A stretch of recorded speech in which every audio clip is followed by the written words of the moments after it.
খবর শুনছেন Siliguri news TV channel থেকে। আজ রবিবার 6ই অক্টোবর। জানাবো আজকের বাছাই করা গুরুত্বপূর্ণ 10টি তাজা খবর। শুরুতেই হেডলাইন। ডেডলাইন শেষ, ধর্মতলায় আমরণ অনশনে বসছেন জুনিয়র ডাক্তাররা। দিনভর বিক্ষোভ, শেষ পর্যন্ত কাঁটাপুকুর মর্গেই জয়নগরের নিহত ছাত্রীর দেহ সংরক্ষণের সিদ্ধান্ত। ধর্ষকদের সোজা গুলি করে মেরে দেওয়া উচিত, ক্ষুব্ধ দেব। হরিয়ানায় পালাবদল হয়ে ফিরছে কংগ্রেস, বিজেপির চিন্তা বাড়ালো বুথ ফেরত সমীক্ষা। পুজো উদ্বোধনে না সুকান্তের, নেপথ্যে কোন কারণ? কেষ্টর পর এবার তার দেহরক্ষী। গরু পাচার মামলায় জামিন পেলেন সাইগাল। বিহারে দুর্গাপুজোর মণ্ডপে অস্ত্র বিলি বিজেপি এমএলএর, ধর্মীয় চরমপন্থা তোপ দেবাংশুর।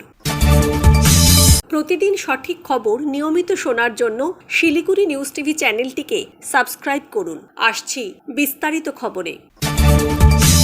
সরকারকে দেওয়া জুনিয়র ডাক্তারদের ডেডলাইন শেষ, তবে সরকারের তরফে কোনো সাড়া না মেলায় এবার আমরণ অনশনে বসার ঘোষণা করলেন জুনিয়র ডাক্তাররা। প্রথম দফায় 6 জন জুনিয়র ডাক্তার আমরণ অনশনে বসবেন বলে ঘোষণা করা হয়েছে। শুক্রবার জুনিয়র ডাক্তাররা হুঁশিয়ারি দিয়েছিলেন 24 ঘন্টার মধ্যে তাদের দাবি পূরণ না হলে আমরণ অনশন শুরু করবেন। শুক্রবার জুনিয়র ডাক্তাররা হুঁশিয়ারি দিয়েছিলেন, সেই সময়সীমা পার হতেই অনশন শুরু করলেন তারা। সাংবাদিক বৈঠকে আন্দোলনকারী চিকিৎসকরা জানিয়েছেন, প্রথম দফায় 6 জন জুনিয়র ডাক্তার অনশনে বসছেন, আর অনশনের স্বচ্ছতা বজায় রাখতে ধর্ণা মঞ্চে সিসিটিভি ক্যামেরা থাকছে।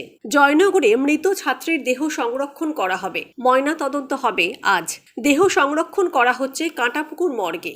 গতকাল মর্গের সামনে প্রবল বিক্ষোভ দেখায় বাম বিজেপি, তাদের সঙ্গে পুলিশের হাতাহাতি শুরু হয়ে যায়। অন্যদিকে পুলিশের তরফে জানিয়ে দেওয়া হয়, ঘটনার খবর পাওয়ার পরেই সঙ্গে সঙ্গে ব্যবস্থা নেওয়া হয়েছে, অভিযুক্তকে গ্রেফতার করা হয়েছে। জয়নগরে 10 বছরের বালিকার ধর্ষণ ও খুনের ঘটনায় দফায় দফায় ফেটে পড়ে স্থানীয় মানুষজন। এলাকায় গিয়ে তারা খেতে হয় কুলতলির তৃণমূল বিধায়ক গণেশ চন্দ্র মণ্ডলকে।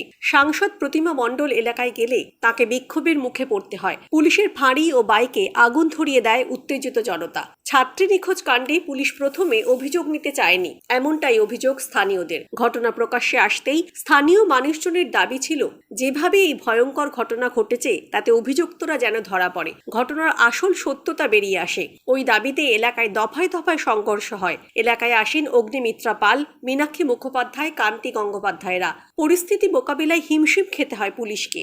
এ নিয়ে পুলিশ সুপার বলেন, সরকার এই মামলা অত্যন্ত গুরুত্ব দিয়ে দেখছে, ঠিক সময় তদন্ত শেষ করা হবে। এর জন্য সর্বোচ্চ যে শাস্তি হয় তা দেওয়ার ব্যবস্থা হবে। পুলিশ ফাঁড়ির উপর যে হামলা হয়েছে তারও তদন্ত হবে। এদিকে এ নিয়ে অভিনেতা দেব বলেন, ধর্ষকদের গুলি করে মেরে দেওয়া উচিত, এমন একটা ভয় কাজ করা উচিত যাতে এই ঘটনা কেউ করার কথা না ভাবে। জয়নগরের ঘটনায় বারুইপুরে এমনই মন্তব্য করলেন অভিনেতা সাংসদ দেব। যদিও তিনি বলেন তিনি একজন সাংসদ, প্রকাশ্যে গুলি করে মেরে ফেলার কথা তিনি বলতে পারেন না, তবে সবাই মিলে এমন একটা দৃষ্টান্তমূলক পদক্ষেপ যাতে নেওয়া যায় তার কথা বলেন তিনি।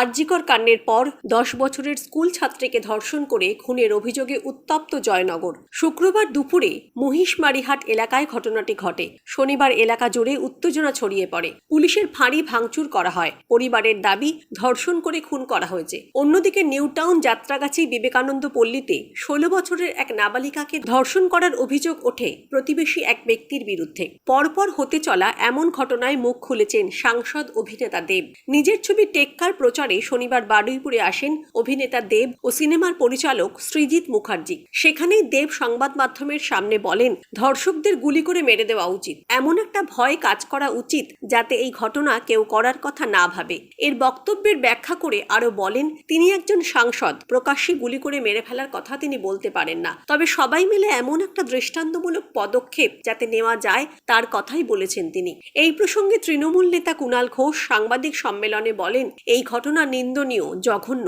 এটা একটা সামাজিক অপরাধ, এর সঙ্গে রাজনীতির কোনো সম্পর্ক নেই। পুলিশ ব্যবস্থা নিয়েছে, অপরাধী গ্রেফতার হয়েছে। এই ধরনের সামাজিক অপরাধগুলো তো বাঞ্ছনীয় নয়, এগুলো হওয়া উচিত নয়, কিন্তু ঘটনাচক্রে এই বিচ্ছিন্ন ঘটনা ঘটছে, সেগুলোকে কড়াভাবে মোকাবিলাও আমরা করছি। মেয়েদের উপর এরকম পাশবিক আক্রমণ যারা করে হলে তাদেরকে প্রকাশ্যে ফাঁসি দেওয়া উচিত অথবা গুলি করে মেরে ফেলা উচিত। কিন্তু গণতান্ত্রিক রাজ্যে আমরা এগুলো করতে পারি না। তাই বাংলা যে বিকল্প মডেল হিসেবে তিলজলা মডেলকে আনছে, যেখানে 1.5 বছরের মধ্যে তদন্ত বিচার শেষে ফাঁসির সাজা ঘোষণা করা হবে, নতুন আইনটা এসে গেলে সেটা আরো দ্রুত হবে। তিনি গ্রামবাসীদের উদ্দেশ্যে অনুরোধ করে বলেন, গ্রামবাসীদের অনুরোধ করব, আপনাদের ক্ষোভ, আপনাদের আবেগ আমরা সমর্থন করছি, আপনাদের সঙ্গে আমরা সমব্যথী। দয়া করে আপনারা বিরোধীদের, যারা খুনের রাজনীতি করতে ওখানে যাচ্ছে, তাদের শকুনের রাজনীতি করতে দেবেন না। দর্শক, আমরা এই ভিডিওটিতে 2000 লাইক এবং 1000 সাবস্ক্রাইব টার্গেট রেখেছি।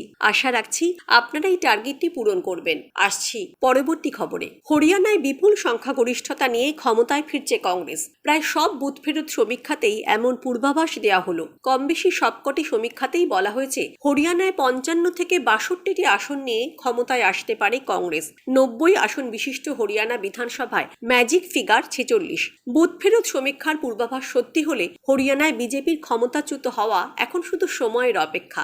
ম্যাট্রিজের বুথ ফেরত সমীক্ষায় দাবি করা হয়েছে হরিয়ানায় 55 থেকে 62টি আসনে জয়ী হতে পারে কংগ্রেস। সেখানে বিজেপির ঝুলিতে আসতে পারে 18 থেকে 24টি আসন। সমীক্ষক সংস্থা ধ্রুব দাবি করছে হরিয়ানায় কংগ্রেসের ঝুলিতে আসতে পারে 57টি আসন, বিজেপি পেতে পারে 27টি আসন। তবে দুটি সমীক্ষাতেই দাবি করা হয়েছে হরিয়ানায় খাতা খুলতে পারবে না অরবিন্দ কেজরিওয়ালের আপ। আবার দৈনিক ভাস্করের সমীক্ষায় ইঙ্গিত দেওয়া হয়েছে হরিয়ানায় কংগ্রেস পেতে পারে 44 থেকে 54টি আসন, বিজেপির ঝুলিতে আসতে পারে 19 থেকে 29টি আসন। শনিবার হরিয়ানায় ভোট গ্রহণ প্রক্রিয়া সম্পন্ন হয়েছে। ভোট পড়েছে প্রায় 65%। আগামী 8ই অক্টোবর হরিয়ানা বিধানসভা নির্বাচনের ফল প্রকাশ হবে। বড় সিদ্ধান্ত নিলেন বালুরঘাটের বিজেপি সাংসদ। এবার কোনো পুজো মণ্ডপ উদ্বোধন করবেন না কেন্দ্রীয় প্রতিমন্ত্রী সুকান্ত মজুমদার। তার এই সিদ্ধান্তের পেছনে রয়েছে আরজিকর ও কুলতলির ঘটনা। শনিবার পুজো উদ্বোধন প্রসঙ্গে সাংবাদিক বৈঠক থেকে কেন্দ্রীয় প্রতিমন্ত্রী সুকান্ত মজুমদার বলেন, এবারে উৎসবের পরিস্থিতি নেই, রাজ্যে মহিলাদের কোনো নিরাপত্তা নেই, তাদের নিরাপত্তার জন্য বিজেপি আরও আন্দোলন চালিয়ে যাবে। তবে আমি বিভিন্ন পুজো মণ্ডপে যাব, কিন্তু পুজো উদ্বোধন করব না। আগামীকাল জয়নগরে যাব, কারণ জয়নগরের ঘটনার শুধু ধর্ষণের ঘটনা নয়, এই ধরনের ঘটনা বন্ধ হওয়া উচিত। উল্লেখ্য, আরজিকর কাণ্ডের পর শাসক দলকে কাঠগড়ায় তুলেছিল বঙ্গ বিজেপি। একাধিকবার সুর সপ্তমে চড়িয়েছিলেন সুকান্ত মজুমদার। তবে এদিনে তার এই সিদ্ধান্তে পাল্টা তৃণমূল শিবিরের পক্ষ থেকে কোনো প্রতিক্রিয়া মেলেনি।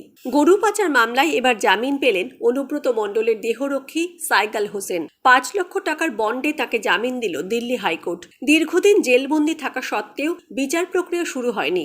অনুব্রতর জামিনের যুক্তিতেই এবার জেল মুক্তি হতে চলেছে সাইগালের। শুক্রবার সাইগালের জামিনের আবেদন মঞ্জুর করে দিল্লি হাইকোর্টের বিচারপতি নীনা বানসাল কৃষ্ণা বলেন, তদন্ত শেষ হয়েছে, আদালতে সাপ্লিমেন্টারি অভিযোগ জমা পড়েছে, কিন্তু গত 2 বছরে বিচার প্রক্রিয়া শুরু হয়নি। বিচারপতি আরও বলেন, অভিযুক্তের অতীত খতিয়ে দেখে মনে হয়েছে তিনি জামিন পেলে বিদেশে পালিয়ে যাওয়ার সম্ভাবনা নেই। তিনি সরকারি কর্মচারী, সাক্ষীদের প্রভাবিত করার সম্ভাবনা নেই। 2022 সালের 9 জুন গরু পাচার মামলায় সাইগাল হোসেনকে গ্রেফতার করে সিবিআই। পরে ওই বছরই 7ই অক্টোবর জেলবন্দি সাইগালকে গ্রেফতার করে এনফোর্সমেন্ট ডিরেক্টরেট। বর্তমানে তিহার জেলে রয়েছেন অনুব্রতর দেহরক্ষী। এদিন বিচারপতি বলেন, এই মামলায় নথির পরিমাণ বহু, ফলে বিচার প্রক্রিয়া শেষ হতে দীর্ঘ সময় লাগতে পারে। সে কথা বিবেচনা করেই সাইগালের জামিনের আবেদন মঞ্জুর করে দিল্লি হাইকোর্ট। কয়েকদিন আগে গরু পাচার মামলায় জামিন পেয়েছেন অনুব্রত মণ্ডল। সুপ্রিম কোর্ট তার জামিন মঞ্জুর করেছেন। জামিন পেয়েছেন অনুব্রত কন্যা সুকন্যা মণ্ডলও। এদিন সাইগালকে জামিন দেওয়ার সময় অনুব্রত জামিনের প্রসঙ্গও ওঠে দিল্লি হাইকোর্টে।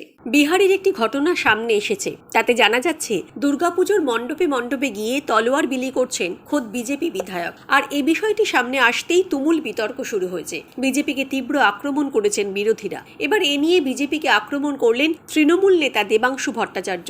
তিনি বলেছেন, ভারতকে ধর্মীয় চরমপন্থার গভীরে ঠেলে দিয়ে রক্তপাতের জন্য খোলাখুলিভাবে আহ্বান জানাচ্ছে বিজেপি। জানা গিয়েছে ওই বিজেপি বিধায়কের নাম মিথিলেশ কুমার। তিনি সীতামারহির বিধায়ক। নিজের এলাকায় মণ্ডপে মণ্ডপে ঘুরে তলোয়ার দেওয়ার পাশাপাশি রামায়ণের প্রতিলিপি বিলি করছেন তিনি। শুক্রবার তিনি সীতামারহি জুড়ে বিভিন্ন প্যান্ডেল পরিদর্শন করেন। পুনৌরা ধাম মন্দিরের একজন পুরোহিতের হাতে রামায়ণ ও তলোয়ারও তুলে দেন।